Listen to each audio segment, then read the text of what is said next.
Tentang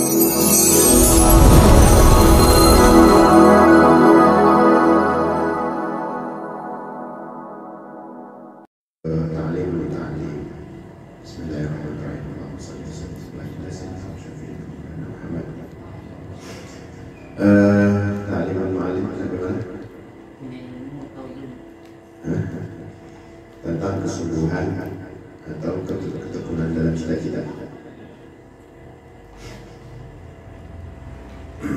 Singkat untuk merubah ya, kemarin membahas tentang bagaimana malaikat itu nggak mau memasuki rumah yang ada gambar anjingnya, padahal manusia belajar itu melalui perantara malaikat. Kemarin ya, bahas itu mengenai akhlak yang tercela ini bisa dilihat dalam kitab-kitab yang menerangkan akhlak. Karena kita taklim tidak membuat bab itu. Ya, jadi para santri harus menjauhi akhlak-akhlak yang tercela. Lebih lagi adalah sifat-sifat sombong. Seorang penyair yang mengatakan ilmu harbun lil fatal ta'ali kasayri harbun lil makani ali. Ilmu adalah musuhnya orang congkak atau sombong, sebagaimana banjir menjadi musuh dataran tinggi. Kita kalau tahu orang congkak, orang sombong ya musuhnya itu ilmu. Sebagaimana musuhnya banjir itu tempat yang tinggi. Coba lari ke tempat tinggi, ada apa banjir? Nggak nyampe. Ya, musuhnya banjir itu adalah dataran tinggi. Jadi menempatkan sisi ilmu itu jauh-jauh ya, dari hal-hal yang tercela, yaitu sifat congkak dan sombong. Kalau ada orang yang memiliki sifat congkak, sombong, dia marah, ilmunya ada. Yang kita pernah bahas, tahu sama punya itu beda. Dia tahu, tapi dia nggak punya. Dia tahu ilmu, tapi dia nggak punya ilmu. Yang tahu nggak pernah keluar, tenang, santuy. Kalau lagi ngomong, hikmah, masih tahu ini yang benar begini, yang benar begini, yang benar begini. Orang juga nggak perlu tahu, dia punya, nggak perlu gitu. Dia melihat dari gerak-gerik apa yang dia bicarakan, juga dia tahu. Ini orang punya ini jangan sembarangan nih. Anda lihat sih mereka kuncinya dia. Ini salah satu orang yang tahu akan ilmu. Kita disuruh untuk bagaimana kita beradab ya kepada ilmu itu sendiri agar ilmu dapat singgah kepada kita. Ilmu sendiri mau memiliki. Jadi kalau kadang-kadang kita tahu ilmunya nggak mau nempel sama kita, ada dia bisa licin kayak batu ada minyaknya, licin kali set. Iya meleset kadang-kadang tidak. Tapi kalau ilmu itu betul-betul kita siapkan wadahnya, ya kan? Kita siapkan bagaimana kita bisa mau menerima dan menyimpannya. Ini makanya kita masuk ke kita. Salah satunya. Bijidillah bijidil kullu masjid. Ya, kemuliaan itu datang bukan karena usaha. Fahal jaddu bila jiddin bimudin. Tapi karena karunia dari Allah Ta'ala. Banyak budak yang menempati tempat orang merdeka atau mulia, dan banyak pula orang merdeka yang menempati kedudukan budak atau hina. Ya, fakam abdin yakum maqam hurri wa kam hurrin yakum maqam abdin. Jadi orang yang merdeka kadang di tempat di tempat orang yang hina. Orang yang tadi katanya hina ada di tempat orang merdeka. Itu sering begitu, itu dunia yang begitu. Dunia sifatnya itu merasa dia ini mulia, tapi sebetulnya ada dihina. Tapi ada orang yang merasa dia hina, saya apa? Tapi kita tahu itu orang mulia. Itu dunia begitu. Jadi kalau ada orang yang ingin begini, merasa begini, apa gitu, angan-angan tinggi yang luar biasa, kelebihannya. Nah, itu dunia itu sifatnya begitu tadi. Dia menempati tempatnya hina. Dia ngerasa sudah hebat banget. Wah, nggak tahu dah kalau gue mau ceritain. Nah, dia telah menghinakan dirinya sendiri itu. Nggak ada hikmahnya, nggak ada fadilahnya, nggak ada cerita itu, nggak ada. Nah itu dia hakikatnya sedang menghinakan diri. Tapi ada orang yang maaf ngaji, yang baru belajar terus, kita tahu dia alim, kita tahu dia gurunya banyak, kita tahu dia rajin ke majelis.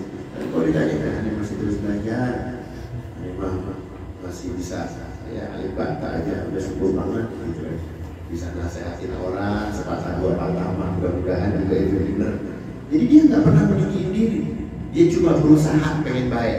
Nah ini salah satu yang menempatkan kemuliaan. Kelihatannya orang kita, kelihatannya orang agak berpangkat, tapi karena dia punya cita-cita yang tinggi dan mulia, maka ditempatkan pada posisi. Itu jangan sampai dunia ini balik. Emang ini sifatnya balik, maksudnya dalam porsi yang kita tahu, jangan kita ini terjebak dalam jurang itu. Alhamdulillah, mudah-mudahan Allah jaga kita semua ya. Tentang kesungguhan dalam belajar, mala budda min al-jiddi wal mu'adhabati wal mulazamati li talib al-ilm wa ilayhi al-ishara fi al-Qur'an wa qala ta'ala wal ladina jahadu fina lanahdiyannahum subulana wa qila man talaba shay'an wajada man qara'a al-bab wa lajja wa lajja. Para santri juga ini diharuskan untuk bersungguh-sungguh dan belajar tekun ya, kayak yang biasa dalam Al-Quran.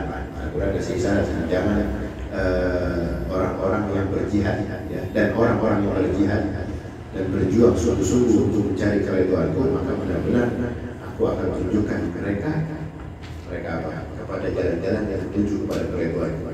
Ya, dikatakan juga barang siapa yang bersungguh-sungguh mencari sesuatu, manjada wajah. Sering kita dengar manjada wajah, siapa yang bersungguh-sungguh maka dia akan dapat dari kesungguhan itu akan mendapatkan. Dan siapa aja yang mau menutup pintu dan maju terus, tentu dia bisa masuk. Ya, ada yang menutup, Pak, tolong Pak, Pak, anggap saya Pak,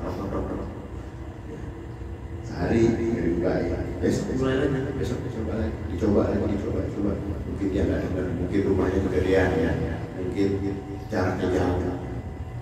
Orang alim ini perlu ditegur dengan kedekatan. Kita nggak bisa datang main ujuk aja. Nah ini dengan kesungguhan. Diminta kita kalau untuk belajar itu dengan kesungguhan. Maka siapa yang rajin menyentuh, maka dia akan masuk. Rajin menyentuh, walaupun Anda punya kita untuk itu 3 kali kan kali. Ya. Cuma di sini ibrahnya ini adalah bagaimana usaha kita kalau ingin menutup satu permohonan gitu. Maka kita harus terus mencoba, satu hari ini enggak, besok itu kayak kita jual telur nih, baru nyoba-nyoba nih, coba aja kita jual ke pelaku satu di tempat yang baru, belum ada yang beli, tapi karena orang lewat satu hari ini cuma iklan gratis doang, paling yang beli karena apa? 2 kali 3 kali lewat kesiangan, dibilang tumpukannya masih segitu-segitu juga. Tapi lama-lama ini iklan gratis ini berlaku dalam jarak 1 minggu. Iklan gratis kan tulisan doang atau pemandangan doang. Baru setelah itu udah gak ditanya lagi, udah gak ada tulisan lagi, karena udah memaklumkan diri, sudah mengiklankan dirinya. Nah ini perlu apa? Perlu perjuangan, perlu pengorbanan, perlu kesabaran. Itu salah satu dari kesungguhan. Ilmu masuk begitu maksudnya. Masuknya ilmu itu enggak terus langsung dengar, langsung paham, besok ngamalin, langsung jadi wali, langsung jadi ulama, enggak ada. Dengan kesungguhan, ya, datang hadir dengan kesungguhan bagaimana kita ini bisa menyerap ilmu, bagaimana kita bisa sedikit banyak mengamalkan, membuka ruang hati kita, menerima apa nasihat-nasihat yang ada. Pahit rasanya, pahit. Kadang-kadang nasihat itu nokok kita. Tapi kalau kita terus, dia bakal membuka ruang baik itu menjadi wadah pemanis, maka akan merasakan nikmat. Apalagi kalau baru-baru udah dikasih tahu, wah orang kayak rumah perlu lama nih, susah dulu romannya nih, baru masuk mau langsung enak, baru-baru udah digituin. Tapi karena emang jiwanya ini jiwa tegar, berusaha menerima, insya Allah, pahit apapun Anda coba. Itu dia pikir kan langsung manis gitu, pahit beneran. Pahit beneran, diuji, jedodin sama keluarga. Iya, tapi karena emang sabar, ya, emang sabar, karena apa-apa itu perlu keseriusan. Di sini yang diminta ini adalah bagaimana kesungguhan menuju jalan keridhaan Allah itu pun nggak ringan. Ya kalau ringan mah ente tobat hadiahnya iring kali. Kalau emang hadiahnya surga, ya berat rasanya. Ya diuji ke sono kemari, berat agak ada, kita masih sabar aja datang ujian di sono kemari, teman begini, tetangga begini, keluarga begini, masih punya kebutuhan lagi, pengen belajar ilmu, berat rasanya. Pengen belajar istiqomah, enggak. Karena balasannya surga. Bukan hadiahnya piring sama gelas, bukan itu mah ente lotre. Ini enggak ya, makanya berat. Kita kalau emang di pandangan kita ini ada ilmu yang memang dikasih tahu, berkat hasil dari apa yang kita cerna itu tahu hasilnya, maka berbondong-bondong seluruh dunia ini akan mendatangi majelis itu. Karena kita ditutup masing-masing, karena kita nggak tahu, terhijab. Tahu bahwa kalau aja orang pingin trik supaya kaya cepet kan gitu, datang dengan bayar hanya 5 juta misalnya, dibela-bela, dicari utangan. Wah, lu pengen sukses nih, karena ini presentasi yang luar biasa ya. Datang dari barat, datang dari ini, bayar cuma 5 juta, udah dijamin sukses, wow, udah gitu kan. Dibela-bela ya, untuk urusan apa? Dunia. Karena tahu target, karena dia tahu dengan kecerdasan akal batasannya itu, yang dia capai bakal dapetin hasilnya, income yang dia keluarkan itu, yang dia keluarkan income dia bakal masuk. Gitu. Tapi kalau akhirat itu dibuka, masya Allah, lemes langsung, ya Allah, baru nengokin orang sakit parahnya kayak begini, ya kan? Dapatnya di mana? Dapatnya di majelis ilmu. Fadilah kita masuk ke taman surga tadi itu ilmu tadi. Dapatnya di mana? Di majelis. Ente bisa datang fadilah, bisa tahu bagaimana orang kalau Jumatan begini, bagaimana kalau nengokin orang sakit begini, bagaimana kalau ngasih makan, ngasih minum begini. Datangnya di mana? Tahunya di majelis. Makanya kalau fadilah majelis itu sendiri dibuka oleh Allah, bejibun orang. Ya.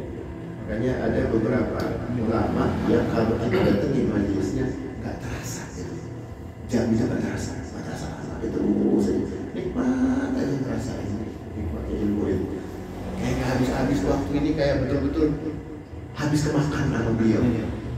Karena apa? Karena duduk di dalam surga. Apa-apa yang keluar dari lisannya, apa-apa yang dibaca dari apa yang terlihat di depan, semuanya mengandung hikmah, semuanya mengandung mutiara hidup. Itu semuanya mengandung rumus-rumus kehidupan akhirat. Ya, bahkan dunia sendiri udah ada di kantongnya. Jadi gimana? Semua jadi istilahnya indah dalam majelis itu. Jadi salah satu bagaimana kita dianjurkan dalam menuntut ilmu ini, mencari dan berusaha sebagaimana kita mengetuk tadi, dan terus menerus maju terus sampai bisa masuk.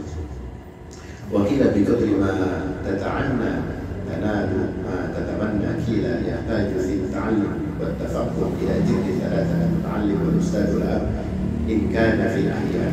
Dengan kadar sengsaramu dalam berusaha, kamu akan mendapatkan apa yang kamu dapatkan. Ini karena kadar kita, kadar susahnya kita, itu bakal dikasih apa yang kita dapatkan, bahkan lebih dari yang kita harapkan. Salah satu yang dikatakan adalah apa?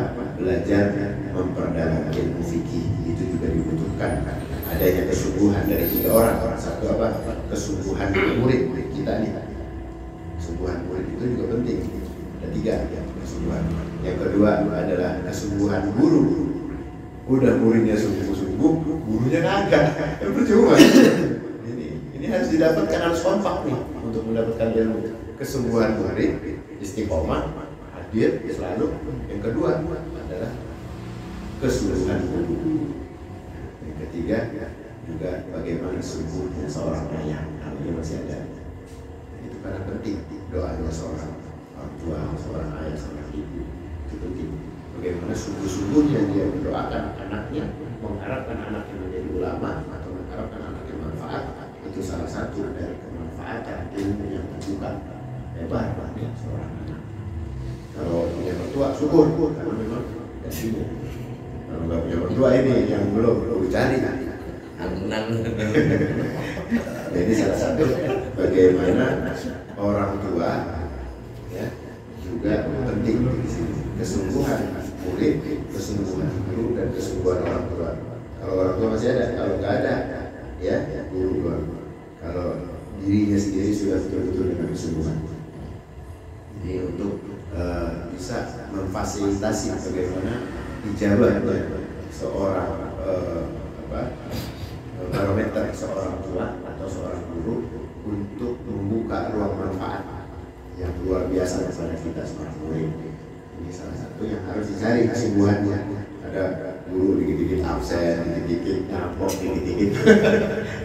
Jadi kalau bisa mencari guru yang seriusan dikit gitu, supaya kita benar-benar serius pengen belajar dari guru yang ngambok-ngambokan. Bukan cuma ngambok adatnya, ngambok nafasnya juga lagi. Iya, udah uzur. Ya, kalau masih ada ya kalau kebangetan uzur juga kan kesian. Ya kita nggak dengerin ilmunya, yang kita dengerin ya kita doain aman. Itu paling banyak dapat amalan. Kalau kita datengin guru yang udah uzur, itu paling banyak dapat amalan. Ya. Amalan. Tapi kalau datengin guru yang masih betul-betul sungguh-sungguh, walaupun dia kelihatan sepuh ya, tapi kelihatan kesungguhan dia dapat manfaat ilmu. Gitu. Karena dia betul-betul ingin memberikan apa yang dia tahu. Dia nggak pengen nyimpen apa yang dia tahu. Nggak pengen nyimpen lama-lama. Sayang ilmunya, waktunya, umurnya. Pengen nyimpen berapaan? Disimpan. Sayang nih, ntar gua kalau keluarin habis ilmu gua. Jadi bakhil sama ilmunya sendiri. Mudah-mudahan kita dapat mengamalkan semampu kita. Mudah-mudahan Allah jadikan kita orang-orang yang itu jadi sebagai orang-orang yang manfaat hati ini buat dunia wal akhirah. Kita doakan mudah-mudahan dari apa yang kita dapatkan kita amalkan, apa yang kita ikhlaskan dalam beramal, mudah-mudahan memberikan kelimpahan kepada ya Allah untuk orang-orang tua kita, untuk guru-guru kita, untuk orang-orang yang berjasa di hadapan kita kalau di hadapan Allah Subhanahu wa Ta'ala. Ala hadhihi wa Al-Fatihah. Bismillahirrahmanirrahim. Alhamdulillahirabbil alamin. Arrahmanirrahim. Maliki yaumiddin. Iyyaka na'budu wa iyyaka nasta'in. Ihdinas siratal mustaqim. Siratal ladzina an'amta 'alaihim ghairil maghdubi 'alaihim waladdallin. Mudah-mudahan kita semua ada manfaatnya. Dari saya alhamdulillah. Mohon maaf. Billahi taufiq wal hidayah. Wassalamualaikum warahmatullahi wabarakatuh. Waalaikumsalam warahmatullahi wabarakatuh.